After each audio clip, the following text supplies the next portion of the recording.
Olá, tudo bem? Eu sou Guilherme Ibrahim, você está no Café com Política, seu programa diário de entrevistas aqui no canal de O Tempo no YouTube. Sempre abordando assuntos que vão desde a capital, a região metropolitana, assuntos de Minas Gerais que extrapolam as divisas do Estado e vão parar em Brasília, que é exatamente hoje o assunto que a gente vai tratar com o deputado federal Zé Vitor, do PL, integrante da bancada mineira. Olá, deputado, como vai? Seja muito bem-vindo ao Café mais uma vez, como vai? Tudo bem, e você? Muito obrigado, viu? Obrigado pela acolhida aí. Vamos bater um papo. Então vamos lá, tá aqui comigo, como sempre, a Adriana Ferreira. Oi, Adri, tudo bem? Olá, Guilherme, tudo bem? Um olá especial para quem está nos acompanhando e também o deputado que está conosco. Deputado, vamos começar a nossa conversa tratando sobre agricultura. Nos últimos dias tivemos aí um início de celeuma, e eu não sei o quanto ela está resolvida, o senhor que vai nos contar, de que o governo apresentou uma pauta para o Congresso Nacional dizendo, olha, teremos problemas de recursos em função de não ter votado o orçamento como deveria no ano passado, e aí poderemos ter problema de financiamento para o agronegócio. Teve ali aquele movimento geral, e isso fez algumas críticas também, juntamente com outros parlamentares, do peso que isso poderia ter da economia. E aí encontrou-se uma maneira de achar uma data para votação, para ir para a comissão mista de orçamento, e as coisas aparentemente andarem um pouco mais. Mas na avaliação do senhor, está resolvido? O que é que tem que fazer e em que pé estamos nessa conversa? Guilherme, primeiro, o agro, para quem é do público urbano, talvez não tenha a dimensão do quanto o agro é importante para o interior de Minas Gerais, né? Inclusive, nós acabamos agora, as exportações do agro de Minas superaram as exportações da mineração. Ainda não é o primeiro setor de Minas Gerais, né? A mineração tem praticamente 25% de todo o PIB mineiro e o agro 23%. Com a diferença de que o agro não para e cresce constantemente. E o agro não é só a fazenda, não é só a botina cheia de terra, embora isso é a base de tudo e é o início de tudo. O agro é toda uma rede, uma cadeia de serviços, de profissionais que se somam e formam um setor muito forte. Então, qualquer atitude pró ou contra o agro, ela mexe diretamente na vida de milhares de pessoas em todo o Brasil, em especial em Minas Gerais. Um dado importante, só introduzindo o nosso papo, onde o agro está presente, estruturado, o IDH, o Índice de Desenvolvimento Humano, é maior do que nos outros municípios, ou seja, o agro também é generoso, e isso faz toda uma diferença. Então, quando a gente trabalha pelo agro, a bancada do agro, a bancada ruralista, como alguns preferem chamar, não é propriamente para defender o fazendeiro, e muito menos o bolso do fazendeiro. Isso é importante também, porque ele tem o seu papel, é fundamental na sociedade, mas é para defender os benefícios do setor. Então, o governo errou. Na minha opinião, o governo errou, primeiro, porque ele não priorizou o setor agropecuário. E esse é o ponto. Poderia ter corte em diversos segmentos, em diversos setores, mas ele escolheu o agro, e sem dúvida nenhuma, por uma questão muito clara, uma questão política. Foi uma decisão, um gesto que fez uma demarcação de território para forçar um debate. Acontece que o governo percebeu mais uma vez que mexeu uma peça e mexeu errado. Porque, como eu disse, ele atinge diretamente, isso é problema na veia de milhares de pessoas no Brasil. Para ser mais objetivo, nós temos um plano safra, que é o que foi atingido, que ele não é suficiente para rodar uma safra no Brasil. O dinheiro que ele oferece para financiamento, para custeio, para pagar funcionário, para pagar as despesas, para comprar insumos, para comprar máquina, ele não é suficiente para rodar uma safra no Brasil. A gente precisa de aproximadamente 1 trilhão e 200 bilhões para rodar tudo isso. E o Plano Safra é pouco mais de 300 bilhões.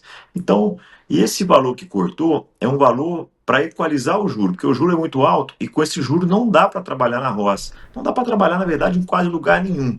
Mas na fazenda, na roça, na lavoura, isso não paga a conta e as contas não vão fechar. Estrategicamente, como é, o governo precisa aportar um recurso todo ano para baratear um pouco o juro e tornar isso mais atrativo.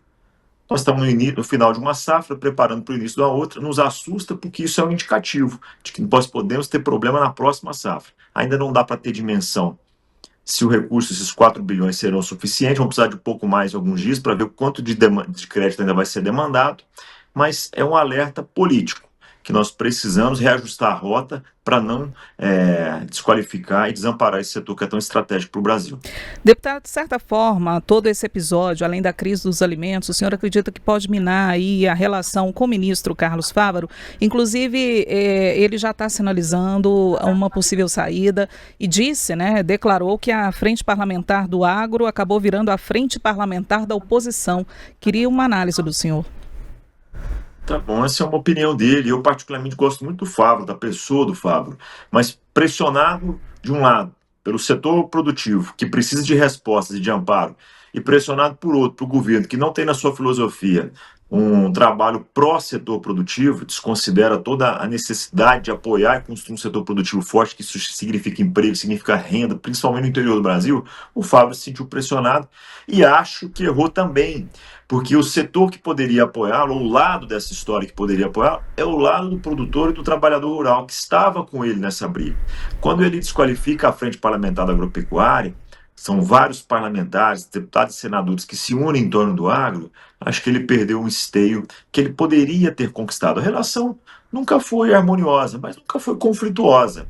E acho que não é a frente da oposição. Eu quero parafrasear aqui o que um colega, Arnaldo Jardim, disse: enquanto o ministro está cuidando do ministério, enquanto o Fávaro está cuidando do ministério, a FPA, a bancada do agro, está cuidando verdadeiramente do agro, do trabalhador e do produtor rural. Essa é a diferença. É isso que está nos afastando. Acho que todo mundo tem uma missão para cumprir e certamente a missão do Fávaro está chegando ao fim, porque perdeu o ambiente político e perdeu a capacidade de articulação e de realização. O senhor citou Arnaldo Jardim, deputado, é o cotado para assumir o ministério, na visão de vocês?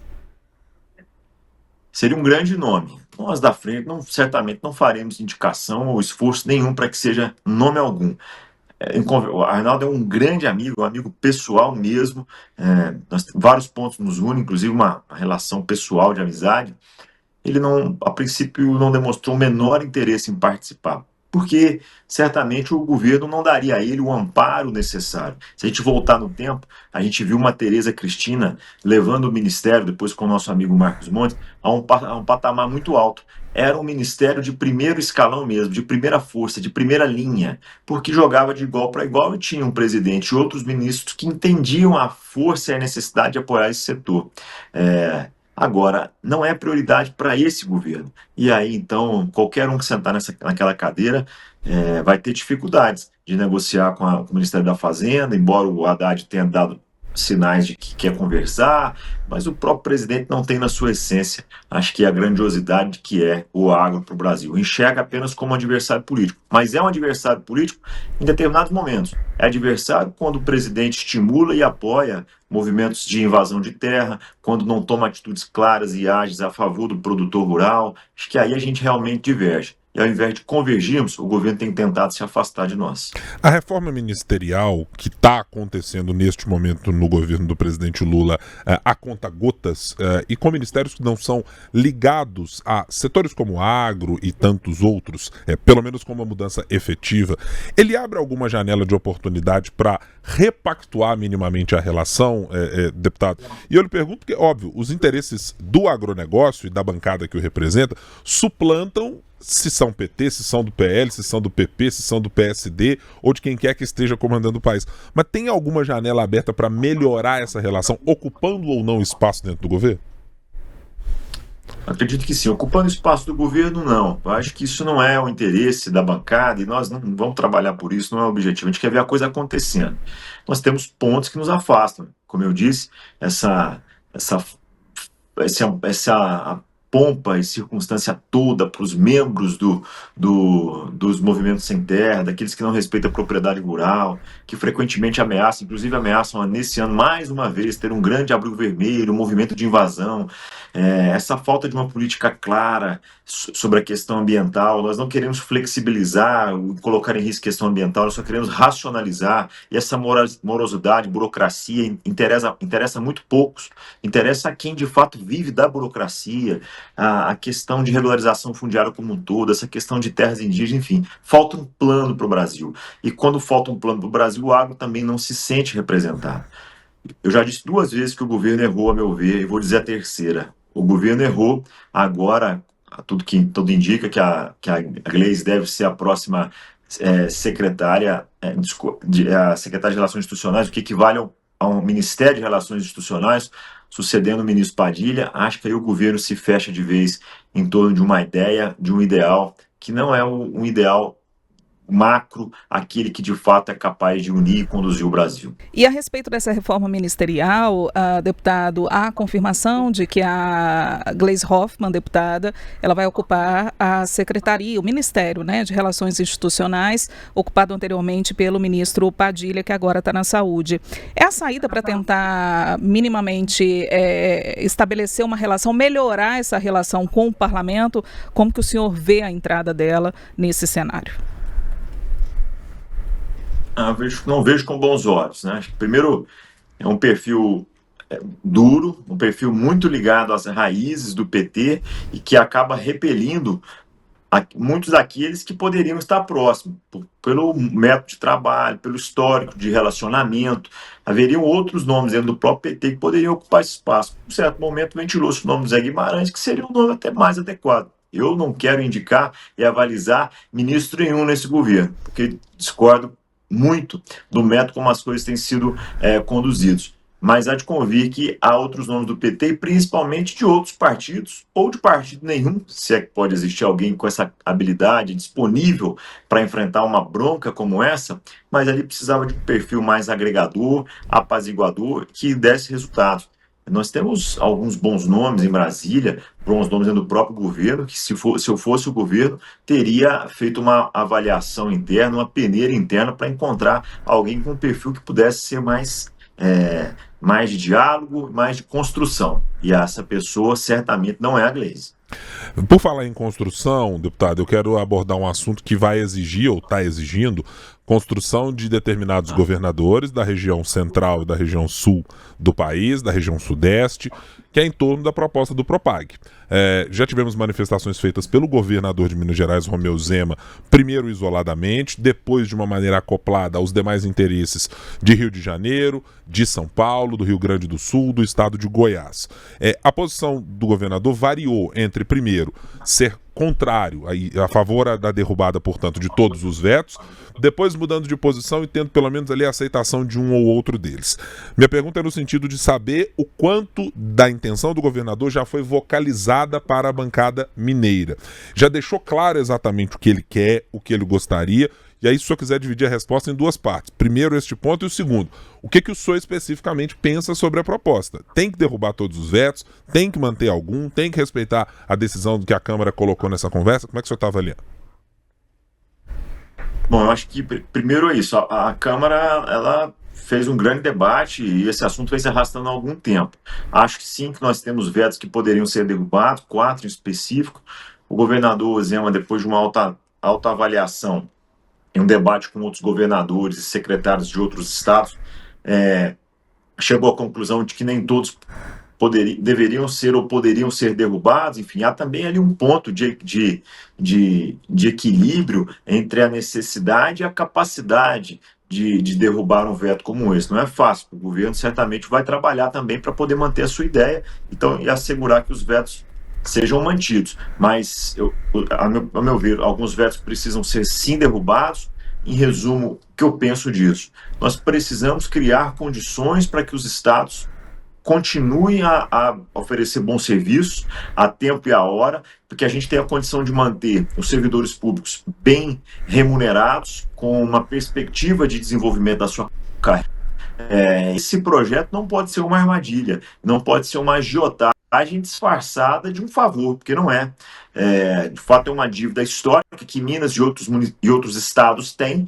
Está na hora, sim, de encontrar formas de pagar, mas desde que não desmonte o Estado, porque o governo federal tem tido arrecadações históricas e falta a ele também fazer os deveres de casa para que esse dinheiro todo que ele arrecada possa ser bem gerido e aproveitado.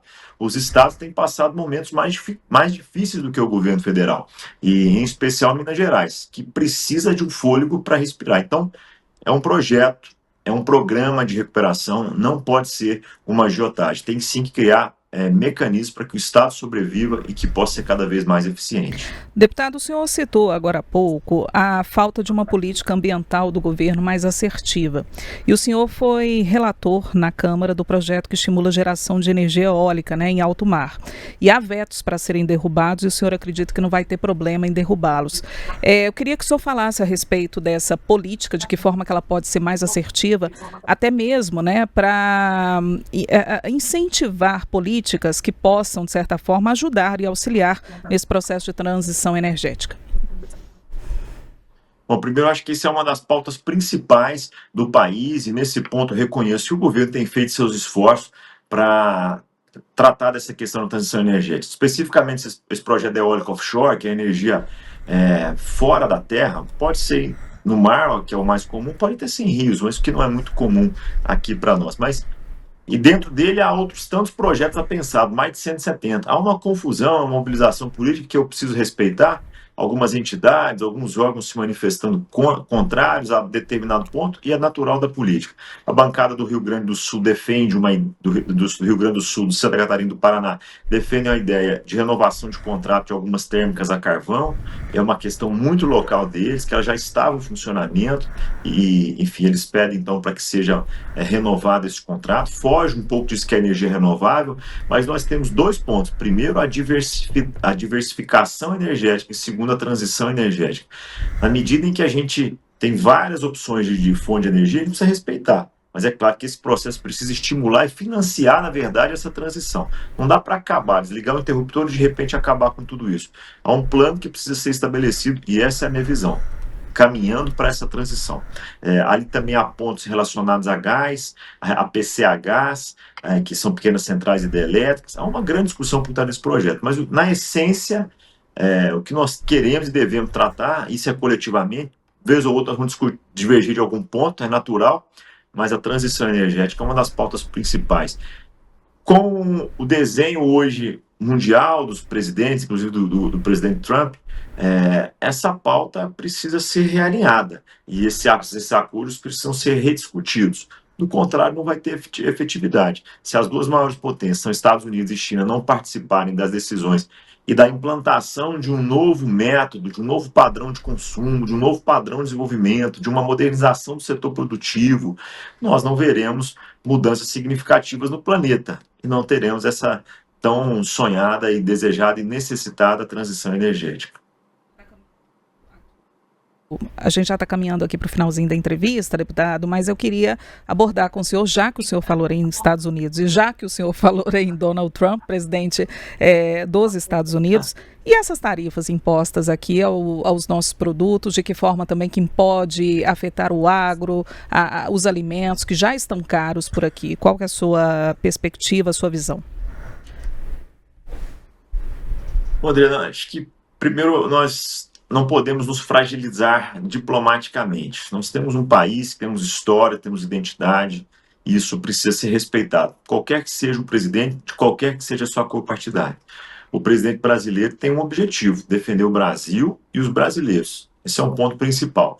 Obviamente que para fazer isso, nem sempre é o enfrentamento que vai dar o resultado. A estratégia, a boa convivência, a articulação, tudo isso faz parte de uma diplomacia. E eu vejo, nesse momento, o presidente fragilizado e desconectado daquilo que tem acontecido no mundo. O presidente Lula fragilizado e desconectado daquilo que tem acontecido no mundo. Há um movimento, há um vento, como alguns têm chamado, um vento da democracia que tem levado os países à direita. As grandes potências, os países em desenvolvimento, têm tido uma guinada à direita. E isso mostra que há um raciocínio, há uma linha de pensamento sendo desenvolvida e implantada. Alguns mais à direita, outros mais ao centro, centro-direita.